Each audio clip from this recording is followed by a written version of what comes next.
some anxiety and protect our mental health. Joining us now is Dr. Jim O'Day, the Vice President of the Behavioral Health Network with Hartford Healthcare. Dr. O'Day, thank you so much for being with us. Thank you, Aaron. Happy to be here. We have been dealing with a pandemic. Now we are watching a war thousands of miles away. This has had such a big toll on so many of us and had such a big impact on so many people's mental health, from 0 to over 100. What have you been seeing? We're seeing what everyone else is seeing, and it is a terrible tragedy that we're watching unfold on the evening news and through the day, all day. The tragedy unfolding in Ukraine is devastating to the people, and we're hearing what you're saying, that everyone is feeling a bit overwhelmed by all of this, wondering how to best cope with it, on top of so many other stressors that we've all been going through for the last couple of years. So many people, doctor, feel overwhelmed, myself included. You want to help. It's so upsetting and devastating to see some of these images and videos coming from Ukraine and Poland, with people leaving their families. When you're feeling overwhelmed, when you're feeling sad or in despair, what are the best coping mechanisms?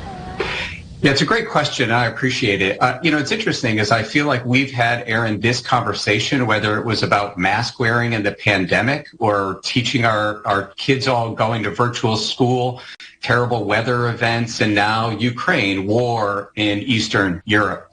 And actually, I think what happens is we have to prepare ourselves that these are things that we just have to have regular strategies on how we maintain our well-being. We can't wait until there's a crisis to then take out a toolkit and say, what am I going to do about it today?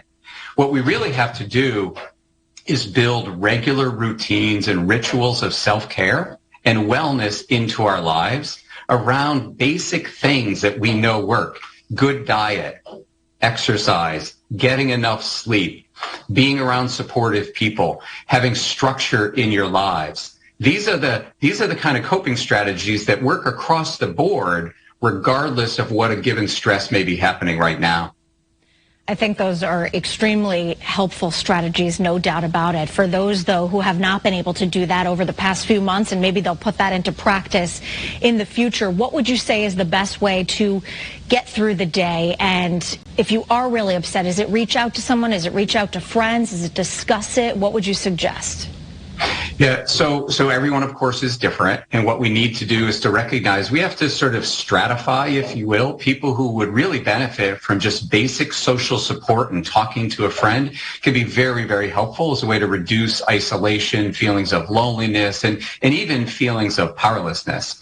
There are circumstances, though, where somebody may be experiencing symptoms that really begins to affect their day-to-day lives: frequent episodes of tearfulness and sleep disturbance and things that they can't quite get through themselves.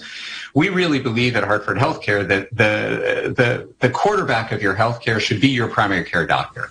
And so we really believe that the first place to reach out to is to talk with your primary care doctor and say, here's what's going on. They might recommend something right there in the office, or they may recommend that you go see a mental health professional who actually has good skills and resources to help somebody who's having a more difficult time.